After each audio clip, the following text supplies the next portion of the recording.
Après le test de l'iPhone 12 qui a fait parler de lui par sa polyvalence et son excellent positionnement, nous allons parler de sa version améliorée, l'iPhone 12 Pro Max. Il se décline en 3 capacités, 128 Go pour 1159 €, 256 Go pour 1279 € et 512 Go pour 1509 €. Les prix sont identiques par rapport à ceux de l'iPhone 11 Pro, mais on a au départ une capacité de stockage qui est doublée, plus de gigas au même prix, c'est bon à prendre. J'aimerais, avant de continuer cette vidéo, vous parler de mon sponsor qui me permet aujourd'hui de vous présenter cet iPhone et qui souhaite vous faire un cadeau. Je nomme Letishop. C'est mon site préféré de cashback. Il vous permet tout simplement de gagner de l'argent quand vous en dépensez. Pour ceux qui ne savent pas ce que c'est un site de cashback, il faut savoir que c'est tout simplement un site qui vous propose des produits sur vos sites préférés comme par exemple Rakuten, Samsung, AliExpress, la Fnac et bien d'autres encore, mais qui vous offre de l'argent une fois que vous avez fait vos achats et vous rembourse partiellement en pourcentage selon le site internet. Et pour la sortie de l'iPhone 12 et pour mes abonnés, Letishop offre 15% de cashback si vous achetez sur Rakuten entre le 30 octobre et le 1er novembre, ce qui vous permet d'économiser 15% sur votre iPhone ou votre prochain téléphone sur Rakuten. Du coup, on va en commander un ensemble, comme ça vous pourrez voir comment ça fonctionne. Première étape, on tape Letishop sur internet, on prend le premier lien et une fois qu'on est là, il va falloir s'inscrire. Alors, il faut savoir que c'est complètement gratuit. Moi, je m'inscris directement avec mon adresse Facebook. Donc voilà, vous pouvez voir que je suis un nouveau compte, un nouvel utilisateur tout comme vous. Je vais directement dans cette partie-là aller faire des achats. On va tout de suite voir un peu ce que propose Letishop, donc avec des promotions qui sont en rouge. Donc là, pendant la période, si vous êtes entre le 30 octobre et le 1er novembre, vous aurez Rakuten en haut grâce à ce partenariat. On clique sur Rakuten, là actuellement on a 3,9% de cashback. À savoir que nous, pendant la vidéo, ce sera 15% exceptionnellement. Donc là, il écrit que le cashback sera affiné dans la sélection commande et finance, un jour après avoir acheté le produit. Donc on va directement aller taper iPhone 12 et comme ça vous pourrez prendre l'iPhone 12 ou l'iPhone 12 Pro comme vous le souhaitez. Donc on va prendre un iPhone 12 Pro avec AirPods par exemple avec 256 Go. Donc c'est la version un peu moyenne des iPhone 12 Pro, c'est pas celle avec le plus de gigas, c'est pas celle avec le moins de gigas. Et du coup on est à 1454 €, on est sur un produit neuf qui est envoyé depuis la France. Et du coup si on calcule rapidement 1459,50 4,99 €, on va mettre 5, moins 15%, sur ce téléphone, vous récupérez 218 € sur votre premier achat. C'est-à-dire que votre iPhone vous coûtera ce prix-là et vous le paierez ce prix-là, c'est ce qui sortira de votre compte en banque.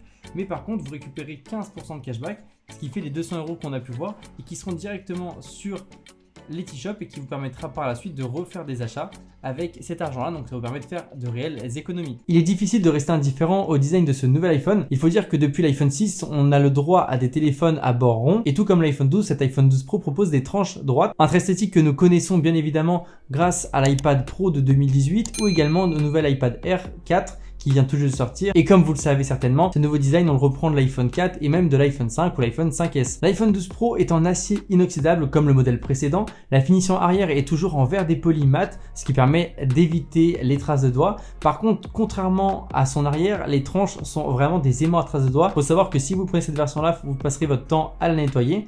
Et les modules photo arrière sont bien évidemment en verre, qui rend un côté brillant et qui fait bien contraste avec l'arrière. Apple nous propose un très beau nouveau coloris bleu Pacifique, celui du test, qui vient remplacer le vert nuit de l'iPhone 11 Pro.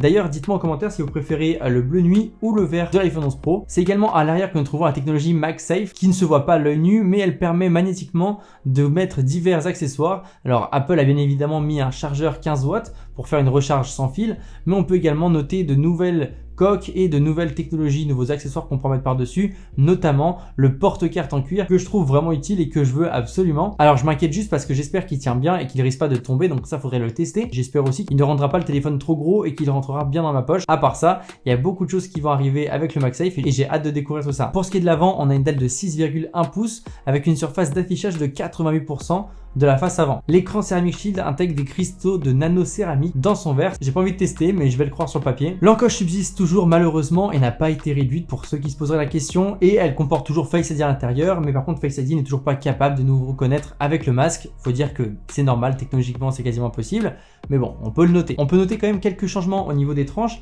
Du côté droit, on n'a plus que le bouton verrouillé, et pour ce qui est de la carte SIM, on retrouve de l'autre côté, juste en dessous du bouton volume. Cet iPhone 12 Pro est compatible avec la norme IP68, ce qui veut dire qu'il peut aller jusqu'à 6 mètres de profondeur pendant 30 minutes. Donc comme ça, vous pourrez le faire tomber dans l'eau sans avoir trop peur. Pour ce qui est de l'audio, on est sur un stéréo amélioré. Alors déjà, on l'avait avec l'iPhone 11 Pro et cette année, c'est exactement les mêmes enceintes. Mais il faut dire qu'on a toujours une spatialisation du son extrêmement bonne.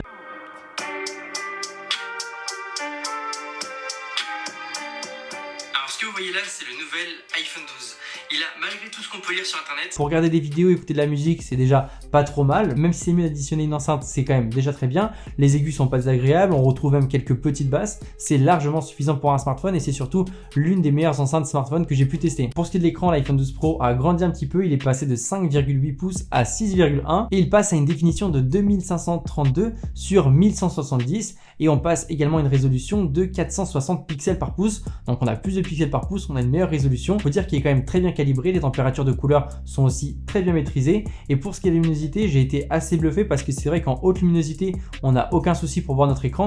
Et même en basse luminosité, dans le noir complet, l'écran descend vraiment très bas, ce qui fait qu'il ne fait pas mal aux yeux. Donc un grand point positif pour cet écran. Et on peut dire évidemment que l'OLED, avec ses contrastes infinis, nous apporte une qualité d'image excellente et c'est certainement l'un des plus beaux écrans que j'ai vu dans les smartphones avec le Galaxy Note 20. Pour ce qui est de la puissance, l'iPhone 12 est équipé de la nouvelle puce A14 Bionic. C'est le nouveau modèle d'Apple et en plus il dispose de 6 Go de mémoire vive. Ça, il n'y a pas beaucoup de gens qui le savent.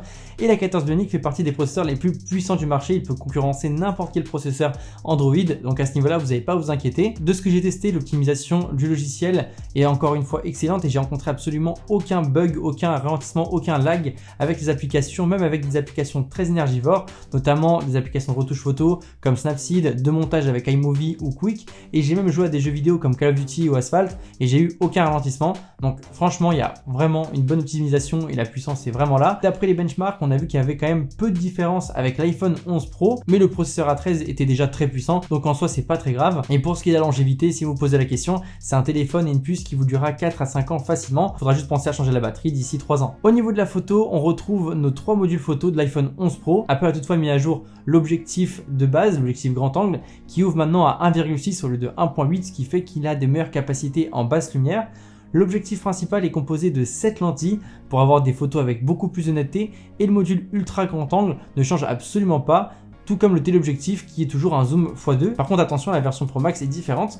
Mais on peut sur cette version Pro compter sur la présence du lidar qui permet d'améliorer tout ce qui est réalité augmentée bien évidemment, mais aussi d'offrir des performances d'autofocus plus performantes et surtout des clichés en mode nuit. Mais ça on le verra dans le test d'iPhone 12 vs iPhone 12 Pro et je vous dirai tout ça dans la vidéo. On est toujours sur des objectifs de 12 millions de pixels, on passe d'une ouverture f1.6, f2.0 et f.4 et on a des équivalences à 13 mm pour le grand angle, 26 mm pour le normal et 50 mm pour le télescopique. À l'avant, on retrouve une caméra de 12 millions de pixels qui est plutôt bonne et qui permet de faire des modes nuit et du coup pour les selfies de nuit c'est assez cool. Le capteur lidar va également permettre de faire des bokeh plus naturels comme vous pouvez le voir à l'image, c'est vraiment impressionnant et ce nouveau capteur permet de faire des portraits beaucoup plus lumineux et avec le machine learning, donc le fait qu'il va apprendre par lui-même, il va au fur et à mesure des photos améliorer ses performances et du coup avec le temps vous verrez que vos photos seront de mieux en mieux. Donc prenez plein de photos et vous verrez qu'il s'améliorera. Pour ce qui est de la caméra, l'iPhone 12 Pro filme en 4K, 24 images par seconde, 30 images par seconde et 60 images par seconde en 10 bits, ce qui permet même de faire des ralentis en 4K et vous avez le Dolby Vision en 60 images par seconde, ce qui est vraiment très impressionnant.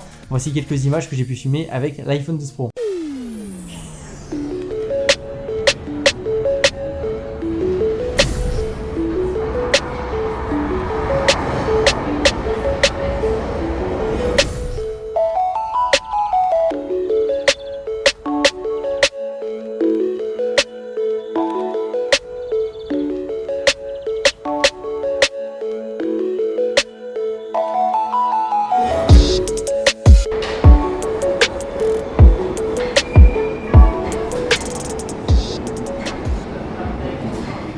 En termes de stabilisation, on est juste sur quelque chose d'assez impressionnant, mais bon, ça on a l'habitude. Et pour ce qui est de la caméra avant, c'est aussi impressionnant. On peut filmer en 4K 60 images par seconde et on a également le mode HDR Dolby Vision qui lui s'active seulement à 30 images par seconde. Pour ce qui est de l'autonomie, on est sur une batterie qui est plus petite que celle de l'iPhone 11 Pro. D'après de nombreux tests, on parle de quelques minutes de plus avec l'iPhone 12 Pro qu'avec l'iPhone 11 Pro. Par contre, si vous prenez la 5G, il faut savoir que la 5G bouffe énormément de batterie. J'en ai parlé sur ma vidéo d'iPhone 12. Si vous voulez savoir plus de choses sur la 5G et sur l'iPhone 12, n'hésitez pas à aller voir ma vidéo de test d'iPhone 12. Et l'iPhone 12 Pro accepte des chargeurs jusqu'à 20 watts en filaire et par induction, il charge jusqu'à 7,5 watts.